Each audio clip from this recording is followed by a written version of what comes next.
Paggamit ng S-Pass, ipinatupad na sa mga PUV na bumabiyahe sa mga interregional at interprovincial na mga ruta ayon sa LTFRB. Ayon nga sa Facebook post ng Land Transportation Franchising and Regulatory Board o LTFRB, ipinatupad na nila ang paggamit ng Safe, Swift and Smart Passage o S-Pass Travel Management System sa mga pampublikong sasakyan na bumabiyahe sa mga interregional o interprovincial na mga ruta.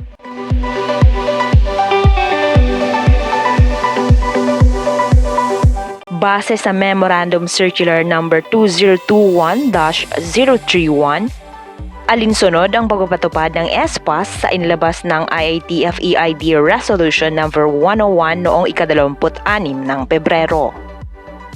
Layo ng S-Pass Travel Management System na maging one-stop communication platform sa pagitan ng mga pasahero at mga local government units.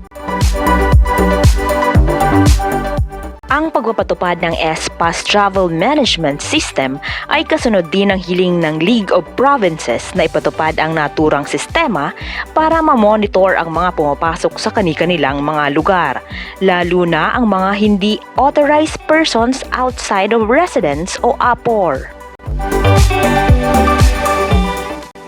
Ayon nga sa Memorandum Circular, kinakailangang sundin ng mga PUV operators at drivers ang mga sumusunod.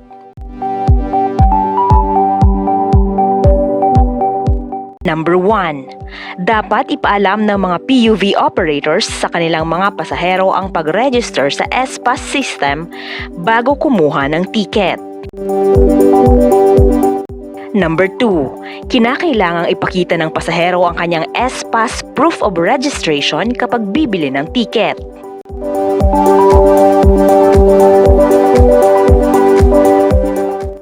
At number 3.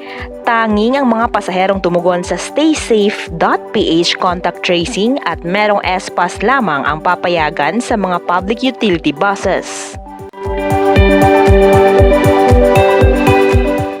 Dagdag pa riyan, istriktong ipatutupad ang 50% passenger capacity sa mga pampublikong sasakyan.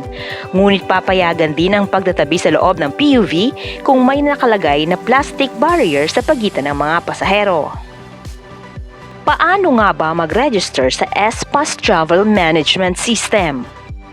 Magtungo lamang sa www.s-pass.ph website at punan ng mga hinihinging mga detalye at personal na impormasyon.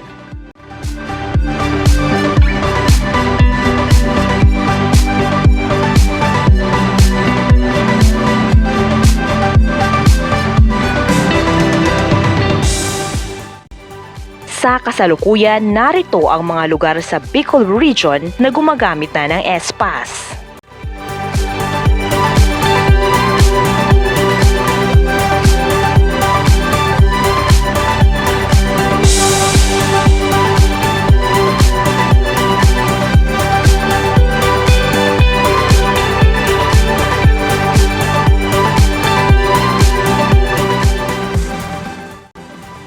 Samantala, narito naman ang mga lugar sa Bicol Region na hindi pa gumagamit ng S-Pass.